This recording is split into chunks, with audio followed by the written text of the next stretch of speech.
Baik, saudara sekalian, saya percaya anugerah Tuhan luar biasa. Kita melihat bagaimana Tuhan mengerjakan banyak hal yang ajaib di tengah-tengah kita. Saya ingin mengajak kita membaca beberapa ayat dari kisah di firman Tuhan. Saya berdoa kita akan jadi generasi yang terus akan memberikan akan api Tuhan kepada generasi yang selanjutnya. Mari buka dengan saya di Alkitab Anda dalam kitab Hakim-Hakim, pasal yang ke-20, pasal yang ke-8, ayat 20 dan ayat yang ke-21. Hakim-Hakim pasal yang ke-8, ayat yang ke-20 dan ayat yang ke-21. Selama beberapa hari terakhir ini, hati saya seperti dikejar oleh Roh Kudus. Dan dia berkata, aku mau ini terjadi, sampaikan kepada anak-anakku. Saya berdoa, rohmu bisa menangkap ini. Ada sebuah fragmen, bagian dari kisah orang yang bernama Gideon. Dan saya mau bacakan buat saudara. Katanya kepada Yeter, anak sulungnya, bangunlah, bunuhlah mereka. Tetapi orang muda itu tidak menghunus pedangnya, karena ia takut, sebab ia masih muda.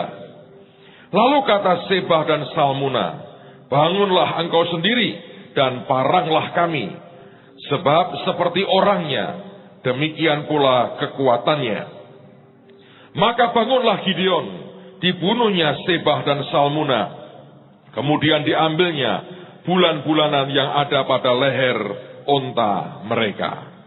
Saudara, hari itu terjadi peperangan yang sangat dahsyat antara orang Israel yang dipimpin oleh Gideon dan orang-orang Midian yang selama bertahun-tahun menjajah mereka dan menindas mereka. Kalau Anda membaca kisah tentang Gideon, ini kisah kepahlawanan yang sangat menarik sekali. Dan Alkitab mengatakan, akhirnya Gideon memenangi akan peperangan itu. Dan dia menangkap dua raja musuh, yaitu Sebah dan Salmuna. Pada waktu itu kedua raja ditangkap, dan tinggal hanya mengeksekusi mereka. Maka kemudian Gideon bertanya kepada Sebah dan Salmuna, apakah engkau yang membunuh sekian puluh orang? Pada waktu itu orang-orang muda itu, mereka berkata, ya. Mereka orang-orang yang lakunya, sikapnya seperti raja, sama seperti engkau, kami yang membunuhnya. Dan Gideon berkata, seandainya engkau membiarkan mereka hidup, aku tidak akan membunuh kamu. Tapi hari itu Gideon berkata, aku harus mengeksekusi engkau. Maka dia menyuruh putra sulungnya yang bernama Yeter. Dan dia berkata kepada Yeter, bunuh dua orang itu. Saudara, detik itu merupakan detik yang sebetulnya sangat berharga sekali. Terutama buat orang muda yang bernama Yeter. Kebiasaan di zaman itu adalah begini. Kalau ada orang sudah berbuat jahat dan dia tertangkap, lalu kemudian dia harus dieksekusi, maka keadaan atau hukum yang berlaku atau kebiasaan yang berlaku itu memberikan dua pilihan. Yang pertama, yang mengeksekusi adalah orang yang ada kaitannya dengan pembalasan dendam yang akan dilakukan. Misalnya, seseorang membunuh akan keluarga si A. Maka yang akan membunuh si pembunuh itu adalah orang yang punya hubungan keluarga dengan keluarga si A. Sehingga balas dendamnya dianggap tuntas. Yang pertama. Tetapi yang kedua, kalau itu perang antar negara atau antar suku, kalau ada seorang jenderal musuh ketangkap dan akan dieksekusi, maka biasanya akan dipilih orang yang pangkatnya sederajat dengan orang yang akan dieksekusi. Dipilihlah jenderal dari pihaknya yang menang untuk mengeksekusi jenderal dari pihak yang kalah. Jadi itu sebuah pertimbangan yang luar biasa yang berlaku pada waktu itu. Nah, sekarang kita mengerti mengapa ketika Yeter tidak berani membunuh, Sebah dan Salmuna berkata, kamu saja yang bunuh kami. Karena sebetulnya itu artinya, aku sederajat dengan kamu Gideon, tidak sederajat dengan anakmu. Ngerti saudara? Tetapi sisi yang lain Anda harus menangkap begini. Gideon hari itu sedang memberikan sebuah kehormatan kepada anak sulungnya untuk dinaikkan derajatnya selevel dengan raja-raja. Dengan dia berkata, bunuh mereka nak. Gideon mau berkata, nak, hari ini aku angkat engkau satu level dengan Sebah dan Salmuna. Dengan demikian, engkau satu level dengan raja-raja. Yeter tidak harus berperang. Dia hanya terima sebuah kehormatan yang sangat gampang dan sangat mudah. Tetapi, generasi mendatang dari orang yang bernama Gideon ini, ternyata bukan generasi yang cukup terdidik dan terlatih untuk bisa mengeksekusi dengan baik dan dengan cepat menaikkan akan derajatnya. Ada sebuah persoalan besar di sini. Yeter ini masih muda. Dan karena itu Alkitab berkata, dia takut. Bahkan dia tidak mampu mencabut pedangnya saja. Dia tidak mampu. Dia tidak harus berperang menghadapi ribuan tentara musuh. Dia tidak harus mempertaruhkan nyawanya dalam sebuah pertempuran besar. Istilah orang itu dia tinggal meresmikan dengan menggunting pita. Dengan menggunting pita dia berkata selesai. Itu pun dia tidak sanggup. Tidak ada kesanggupan menarik pedangnya. Apalagi membunuh dua raja ini. Padahal kehormatan sedang diberikan kepada Yeter. Dan inilah yang Tuhan berkali-kali berkata, nak, generasi berikutnya, anak-anak kita, haruslah orang yang punya api yang bahkan lebih besar dari kita. Untuk membawa Injil ini sampai ke penjuru dunia. Saudara sekalian, sangat sedih sekali kalau kita mengerjakan apa yang Tuhan mau. Sementara generasi setelah kita bahkan tidak punya hati sama sekali buat Injil Tuhan. Sedih sekali kalau kita punya generasi berikut, entah itu anak atau cucumu atau adikmu, yang hari ini bahkan tidak on fire sama sekali bagi Tuhan. Hatinya bahkan sudah terlalu jauh dan tidak punya api itu lagi. Buat saya berkata, Tuhan, betapa menyedihkannya. Dan Tuhan berkata, ya, itu sangat menyedihkan. Dan supaya saudara tahu, nama Yeter itu artinya abundance, kelimpahan. Dan inilah menurut saya yang salah. Ada banyak orang tua berpikir, warisan terbaik yang bisa aku berikan kepada anakku, itu yang namanya uang. Nama Yeter namanya artinya abundance, kelimpahan. Saya mau beritahu saudara, engkau beri mereka uang berapapun, tidak akan menjamin apapun dalam hidup mereka. Uang tidak akan membawa kita kemana-mana. Tapi Tuhan yang hidup, yang real dalam hidup kita, akan membawa kita mencapai destiny kita yang luar biasa. Saya mau ngomong terus terang dengan saudara. Hari ini saya percaya, saya tahu. Ada orang yang duitnya mungkin lebih banyak dari duit saya. Atau bahkan lebih banyak dari duit gereja ini secara keseluruhan. Saya percaya ada. Satu orang entah tinggal di mana. Mungkin di Semarang, mungkin di luar kota ini. Satu orang. Dia punya uang lebih banyak dari semua uang gereja kita. Tapi apa yang dibuat hari ini? Dia bisa membangun rumah sangat indah. Dia bisa bangun istana. Dia bisa beli semua yang dia mau. Tidak pernah saya dengar orang punya uang sangat banyak. Membangun akan bait Tuhan. Menghasilkan kegerakan besar. Membawa jiwa-jiwa bagi Tuhan. Saya belum pernah dengar. Yang saya dengar dia pergi ke panti asuhan. Bawa kamera dan bawa kamera film, memberikan kenang-kenangan, lalu foto bersama. Cepet, selesai. Masuk koran. Pengusaha ini menyantuni 1000 anak yatim piatu. Dengan instant mie, 1 dus masing-masing. Foto masuk koran. Dan dia bahagia sekali. Itukah? Tuhan butuh orang, bukan sekedar dia punya uang. Tuhan butuh orang yang punya hati, yang di dalamnya ada api Tuhan, yang setiap kali dia perintahkan kita, kita punya keberanian untuk melakukannya. Buat apa kita punya abundance? Kita punya hal yang limpah, kita punya duit yang sangat banyak. Tapi kita tidak pernah berani melakukan apa yang Tuhan perintahkan. Menurut saya, orang yang berani melakukan apa yang Tuhan perintahkan jauh lebih kaya dari orang kaya manapun di dunia ini, yang ternyata tidak pernah berani melakukan apa yang Tuhan mau. Dan kenyataannya seringkali semakin banyak uang kita, semakin kontrol kita sangat berat. Dan untuk melepaskan tidak mudah. Saya belajar bertahun-tahun, orang-orang yang hidup pas-pasan, bahkan kekurangan. Ketika dia memberi dengan air mata, dia lakukan dengan sukacita.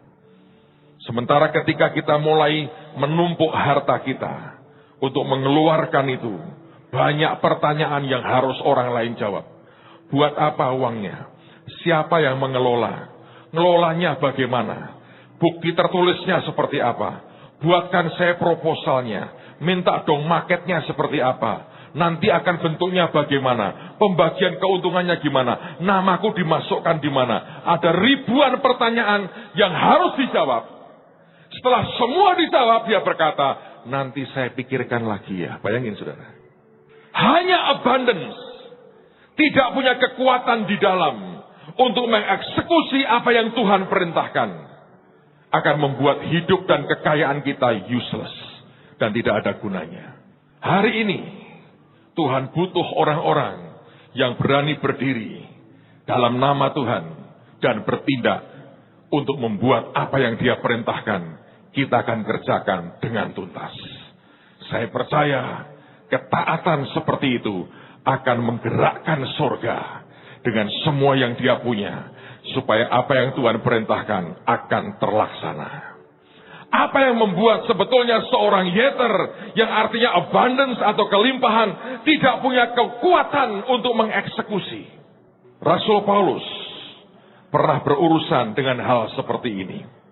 Coba kita lihat 1 Korintus pasal yang ke-16. Dalam perjanjian baru, 1 Korintus pasal yang ke-16.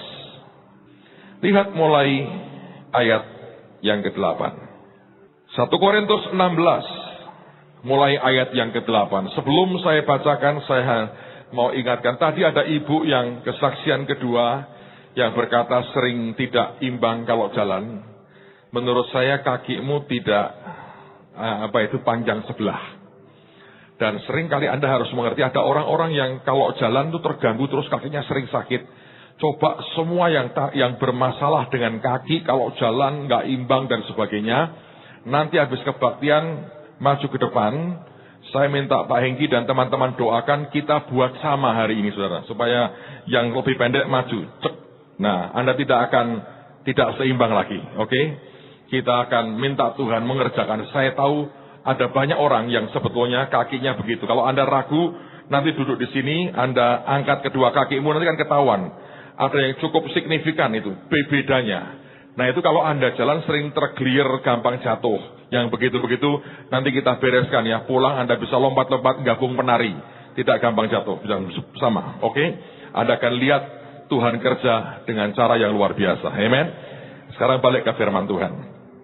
1 Korintus pasal 16 mulai ayat yang ke-8. Saya mau bacakan pelan-pelan buat saudara. Perhatikan. Tetapi aku, kata Paulus, akan tinggal di Efesus sampai hari raya Pentakosta. Dalam perjanjian lama, Pentakosta itu merupakan dua perayaan memperingati dua hal sekaligus. Yang pertama adalah turunnya Taurat lewat Musa. Yang kedua itu diperingati sebagai hari panen raya yang besar buat orang-orang Israel. Itulah Pentakosta. Jadi kalau kita membaca dengan bahasa kita sekarang, akan dikatakan, aku akan tinggal di Efesus sampai tuaian besar terjadi. Ayat berikutnya. Sebab di sini banyak kesempatan bagiku untuk mengerjakan pekerjaan yang besar dan penting, sekalipun ada banyak penentang. Dia mengatakan di sini Tuhan membuka sebuah pintu yang lebar dan pekerjaan yang efektif bagiku. Saudara sekalian, setiap kesempatan yang Tuhan berikan harus kita kerjakan dengan cara seefektif mungkin. Karena itulah mengerjakan seluruh dunia harus begitu efektif. Kita akan buat sedemikian rupa sampai sebelum Natal tahun ini semua selesai. Dan Natal kita persembahkan semua bangsa di seluruh dunia kepada Tuhan Yesus. Amen, saudara. Nah, tetapi perhatikan. Ayat 10, ini poinnya. Jika Timotius datang kepadamu, usahakanlah supaya ia berada di tengah-tengah kamu tanpa takut, sebab ia mengerjakan pekerjaan Tuhan sama seperti aku. Orang yang mengerjakan pekerjaan Tuhan, itu pantangannya satu di antaranya adalah, jangan takut. Kalau Anda itu takut, engkau tidak akan pernah bisa mengerjakan pekerjaan Tuhan. Yang saya tahu di timur ini, orang yang paling hebat dalam menakut-nakuti kita adalah siapa tahu? Orang tua kita. Jangan, nggak boleh, nanti hati-hati lu. Ada orang berkata, kok kamu ngirim anakmu ke Iran? Kok ada apa-apa lu? Ya ada apa? Ya ada apa-apa. Lah ya apa? Ya apa-apa. Mengopau-pau-pau, nggak jelas. Ya baik, maksudnya baik. Tapi bungkusnya selalu ketakutan. Anda ingat cerita? Kalau gunting kuku, jangan sore-sore loh. Pernah ingat zaman itu? Saya harap sudah tidak ada lagi, saya nggak tahu masih ada tidak. Kalau gunting kuku, jangan sore-sore loh. Nanti ada yang mati. Ya mesti tiap hari ada yang mati. Kenapa ditakut-takuti? Wong tujuannya gini, itu sudah gelap, zaman saya kecil, lampu sering mati, gunting kuku malam hari, takut jaga gunting tangannya. Tapi bungkusnya gini, ngono sing mati loh. Kalau sore, kalau hujan, jangan di pinggir depan pintu. Nanti bisa didatangi oleh rohnya, petir, nyamber, jebret, kesamber geledek namanya. Ditakut-takuti. Gue nggak makan ya nanti ya. Kamu tahu, nggak habis itu nasinya. Satu nangis, petani nangis neng desa. Lah dari mana taunya? Asal Anda bayar berasnya, petani bahagia. Tapi kita dibuat begitu rupa, sampai ketakutan. Betul nggak? Semua kita ini ahli. Nanti tuyul kita pakai, segala macam kita pakai. Nanti kalau nggak bubuk ya, didatangi serigala. Padahal rakno serigala neng Semarang, saudara. Jadi karangke cerita. Bayangin, saudara. Bayangkan, itulah yang dibuat oleh orang kita. 2 hari yang lalu Pak Sugi menceritakan cucunya. Beliau menceritakan dengan sangat bagus. Umur berapa ya Pak ya, David itu ya? Berapa? 14 bulan. Setahun lebih 2 bulan. Nah, baru belajar jalan nih. Pak Sugi yang cerita ini, bukan saya nyirokkan Pak Sugi. Ini anak kecil aja sudah ngerti kalau Anda itu sudah mulai menanamkan yang tidak baik sebetulnya. Dia mau ngambil apa gitu. Jangan. Katanya dia diam gini. Ngeliati yang bilang jangan-jangan. Hah? Ngerti sudah? Terus berpindah. Mau megang apa lagi? Jangan. Dia ngeliatin lagi sambil geleng-geleng. Anak setahun 2 bulan. Tapi saya perhatikan ya, kita ini seringkali jadi generasi yang nakut-nakutin. Dan ada yang aneh. Waktu kita remaja, kita on fire bagi Tuhan. Hidup kita ini total untuk Tuhan. Tiap hari persekutuan, sembahyang, nyembah Tuhan. Sampai mungkin orang tua kita marah. Dan ujungnya karena Tuhan itulah kita jadi. Blessing Tuhan turun, kita diberkati. Begitu punya anak. Aneh. Jadi antikris. Kebaktian terus. Jaluk mangan pendetamu. Itu dulu omongan orang tuanya ke dia. Yang dia lawan. Terus dia kejar Tuhan, dia diberkati. Sekarang anaknya nggak boleh ngejar Tuhan. Sekolah sing pinter. Ben duit. Urip tuh realita. Emang Tuhan bukan realita? Emang Tuhan cuma khayalan? Dengerin ya saudara ya. Kita bangun gedung ini bukan karena kita punya uang. Kita punya Tuhan yang hidup. Kita kirim orang ke seluruh dunia hari ini.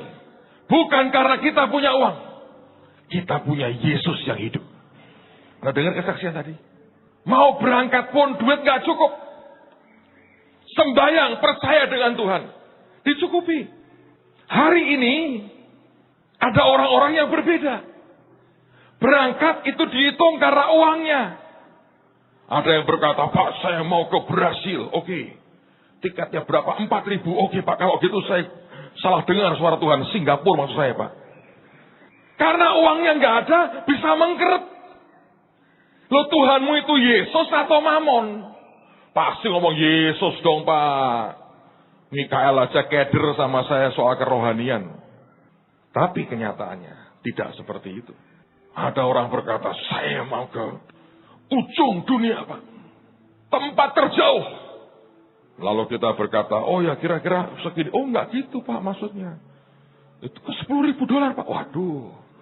Enggak, Pak, saya terjauh begini, Pak. Saya muter terus terjauh. Tak balik sama. Inilah tempat terjauh saya, Pak. Orang bayar. Saudara ngerti persoalannya? Persoalannya itu di sini. Paulus berkata kepada orang-orang Korintus, lu jangan takut-takuti ya. Usahakan itu. Dia tidak ketakutan. Karena apa? Ketakutannya bukan dari luar, dari orang-orang sekitar. Dalam hidup kita jalan dengan Tuhan. Kalau engkau membiarkan ketakutan menguasai hidupmu, selesai. Saudara pikir mudah buat saya melepas anak saya ke Iran. Kalau mungkin ada beberapa orang tua yang mendampingi, mudah.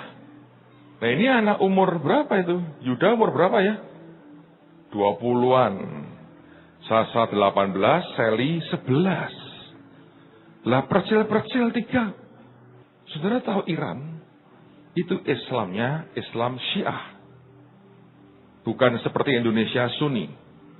Itu pemerintahan warisan dari Khomeini. Anda yang masih ingat itu, yang masih muda-muda mungkin tidak tahu ceritanya. Itu dulu di bawah kekuasaan seorang raja, namanya Pahlavi. Digulingkan. Dulu negara yang sangat barat sekali Iran itu. Gulingkan. Lalu sejak itu Khomeini yang berkuasa.